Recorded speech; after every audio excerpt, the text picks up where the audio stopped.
Hello, well, welcome back. Now, we are led to believe the right job, money and marriage and children are key ingredients to happiness. What if we're wrong, though? And being happy is far more simple than that. Well, Professor Paul Dolan, a.k.a. Professor Happy, says the secret is to stop trying to be perfect. And he joins us now. Good morning. Good morning. Thank you for having me on. So, is it that simple?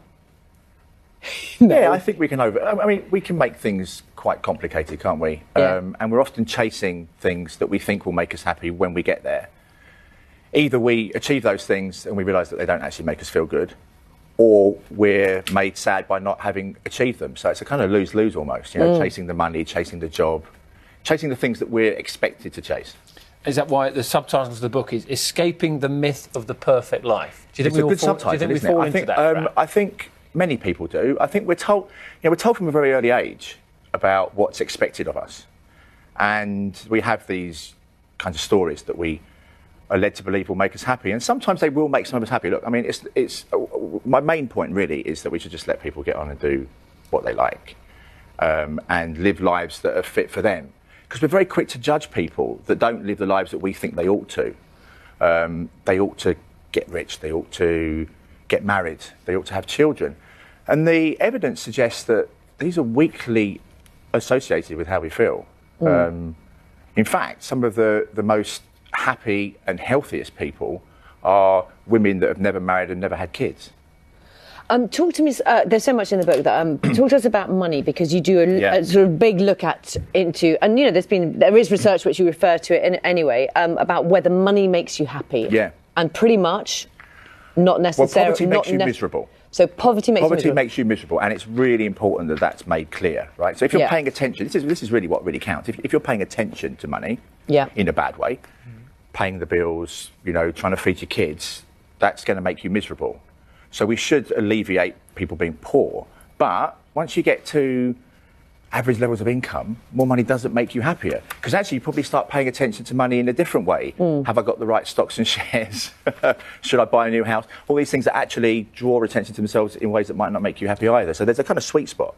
What about social mobility?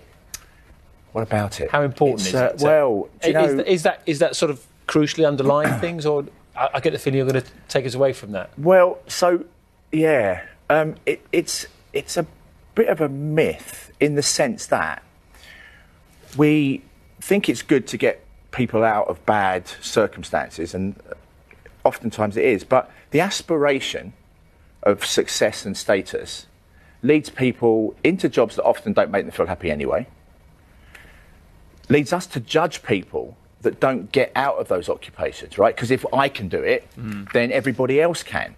And it means that we can be very, very harsh on people that don't. And also, it kind of sets up this expectation from a very early age that there's something wrong with you, that you need to aspire to be more than you are. And we're always going to need low-skilled jobs. We're always going to need them. Someone's going to have to do them. So I would much rather respect people in those occupations than tell them that their lives are not very good and try and get out of them.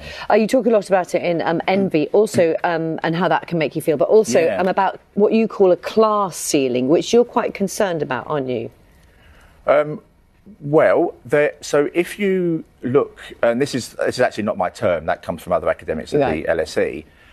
If you look at the salaries of working class people in elite occupations, you get a pay gap of about 13%, which is exactly the same pay gap as you get across genders. Working class people are not so good at negotiating for high salaries. They probably don't know the same networks of people to get the pay rise.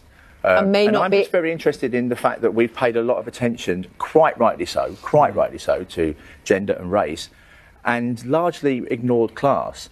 And quite rightly so again, by law, you can be done if you were to choose someone on the basis only of gender or of ethnic origin, but not by class. You can basically treat working class people however you like, and there's no way in which that can be held to account.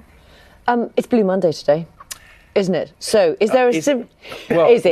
Sorry, I feel like I'm sitting here telling you everything's wrong. But that was coined by a travel company in about 2005 to try and get people to book holidays that they think are going to make them happy when they go on them, which may not necessarily. They have a time spending a fortune going away. But actually, there's no evidence really to support that. Are some people predisposed to being unhappy or just that feeling of unhappiness? And where does, sort of, if there's a sort of border, where does that sort of go into depression, if you see what I mean? Yeah, I mean, so much of what happens to us and how we feel isn't chosen. It's a function of genes, environment, circumstances. That wiggle room for free will is tiny. So yes, of course, some people will be more predisposed to feel bad. But there are things you can do, and it is about paying attention to the things that make you feel good moment to moment, day to day, rather than, as I say, chasing these big dreams. And if we concentrated on that, on those things you're talking about, whether it's a dog walk or whatever anybody might want to do, that might make us happier. It will make you happy. I mean, I can be pretty confident about that. I mean, there's no, as I say, there's no one size fits all for everybody, and that's anyone who says there is silly. But listening to music that we enjoy, going outdoors, spending time with people that we like being with, these are all things that make all of us feel better. Excellent. We shall do that. Paul's book is called Happy Ever After, Escaping the Myth of the Perfect Life. Thank you. That is it for today. We are both back tomorrow from 6 o'clock in the morning. We'll see you then. Have a happy day. Bye-bye.